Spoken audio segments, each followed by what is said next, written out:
you going, you big bloody beautiful bastards? Here's me face. Okay, it's time to talk about coronavirus. In fact, it's probably overtime. A bunch of you legends have messaged me for 2 months or more saying, Ozzy man, when are you going to review coronavirus? And I'll admit, I've attempted to be as blissfully ignorant as possible in regards to this disaster.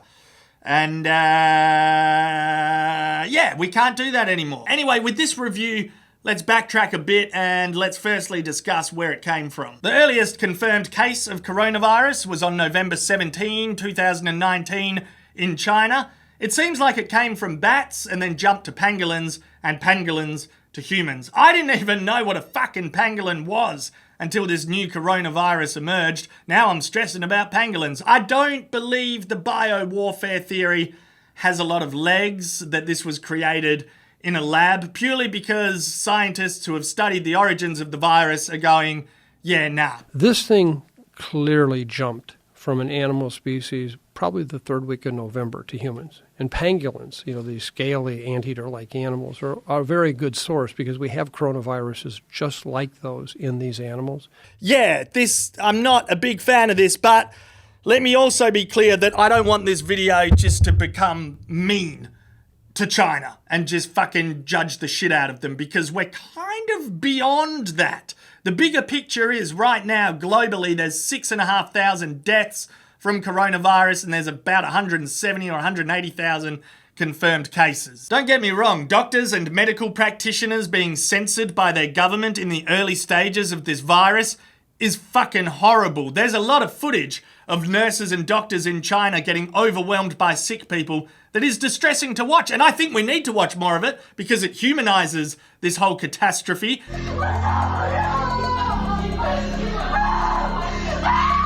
我们不想活，也是你看，我不要命，你把那些人都搞走，躺在地上那个拿走，我没有闹。 People that work in the medical industry are about to become the new firefighters, and if we don't listen to what they're going through or what they think is best or their expertise, then we are fucked. It's pretty much that simple now.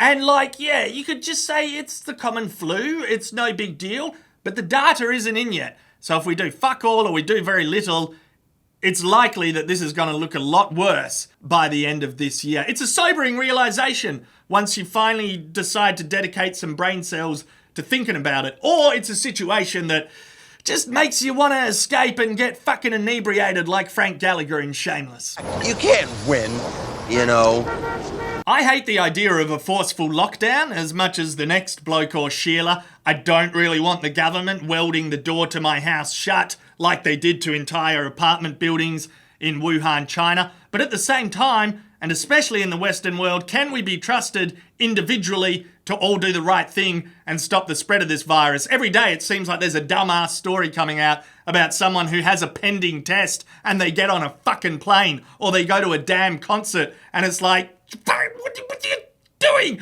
And our Prime Minister, Scotty Morrison, said yesterday at the end of his speech that we'll defeat this virus by being Australian. Here it is.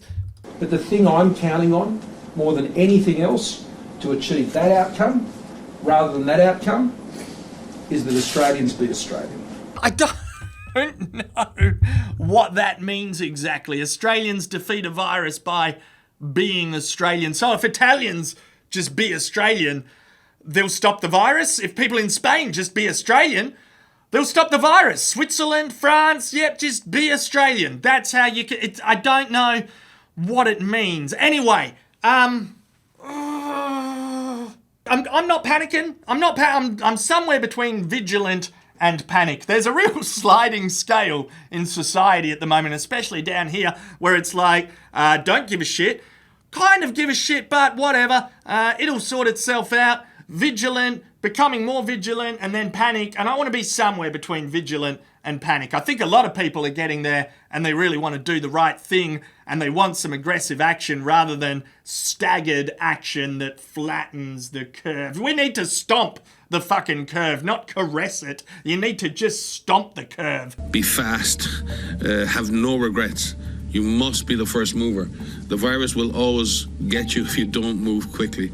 Speed trumps perfection. But it's just starting to feel really weird. Like last week, when I was getting into the mind frame of taking this seriously, I'm still seeing so many jokes about it, and it does. And I'm a joker. I'm on the side of humour all the time, especially to get you through tough times. But it's like you've got them talking about it on Sunrise on the morning show, and then they're also simultaneously promoting cheap cruises, cheap holidays on fucking cruise ships. What? Is that where your social corporate responsibility lies? Okay, and morning radio this morning, it's like they're coming up with a coronavirus song. And even 2 months ago, I'd make a coronavirus joke just to, my mates and stuff, and I'd be like, does it feel right? Like 1,000 people have died in China already. What are we doing here? If there was like jokes about 1,000 people dying of a terrorist bomb or an earthquake, it would feel very icky. I'm trying to figure out where I stand on jokes at the moment. I do still have an inclination to enjoy toilet paper-based jokes, because let's not lie, that has been funny, to watch people going nuts over toilet paper down here. Most of us who haven't gone that nuts over it are probably going to regret it in another week or two, but it's been pretty comical, and it's something we can look back on and go like, oh, that was absurd. Okay, it's getting a little bit sad as well. The toilet paper thing is making me sad too. Why they're doing the 7 to 8, if you've got no stock on the shelf, pointless exercise. In conclusion, what can we do to slow the spread and slow the death rate of coronavirus? Well, we should definitely be shaking hands like we're in the movie Demolition Man. Just go a bit like this. Get close, don't touch, and then do this gesture. That's a nice gesture. It's still very warm. You connect with someone without touching.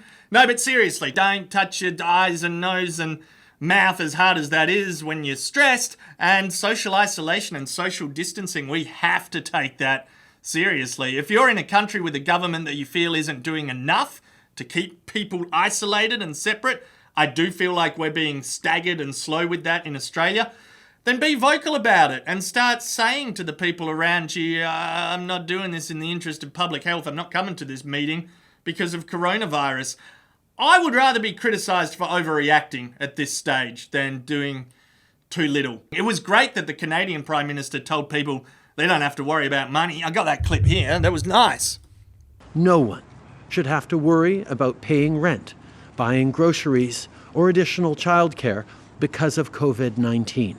We will help Canadians financially. I don't know Canadian politics. I'm sure many of you think he's a dickhead, and that's fine. I'm just saying it's nice to hear him tell citizens they don't need to worry about money, because I feel lots of people are thinking about that down here. What do I do for an income if I take the kids out of school? And it's a stress when it shouldn't be, because they're prioritising money over a health crisis. And that, to me, feels wrong. I think I have a man crush on the Singaporean Prime Minister. I hope my judgment isn't wrong, but he seems nice. Our frontline staff are working extremely hard to keep Singapore going. Healthcare workers, immigration officers, civil servants, public transport workers, taxi drivers, cleaning staff.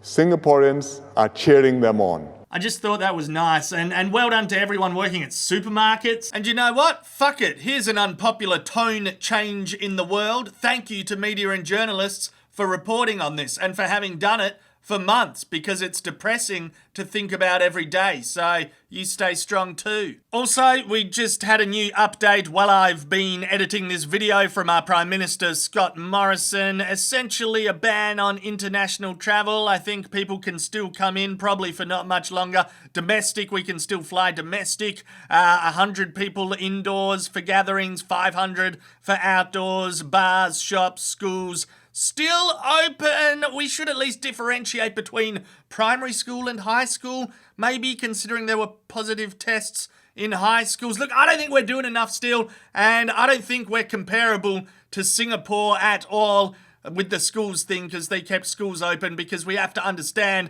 that Singapore took this seriously months ago at airports with testing and contact tracing, and no one is comparable to Singapore, Taiwan, Hong Kong, really, at the moment, because we're all reacting. We're all very reactionary, whereas they took it seriously ages ago instead of joking about it, so we can't really cherry pick what we want without understanding their whole strategy from the outset. Okay, anyway, stay safe out there. And yeah, think of the elderly as well. Think of your parents. Think of your grandparents. A bunch of people under 50 died in France from coronavirus yesterday. So still think of yourself. Think of your kids. I've got an 18-month-old at home. Just think of everyone. Think of fucking everyone. And be Australian. You can defeat this by being Australian. Don't touch my mouth. You know, I think people are putting far too much confidence in government, in public health in general, to say, well, you'll protect me, right?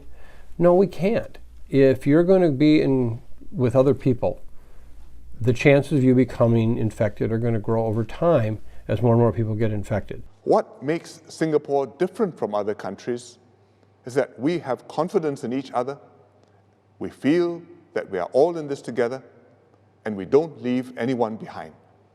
This is SG United. We are SG United.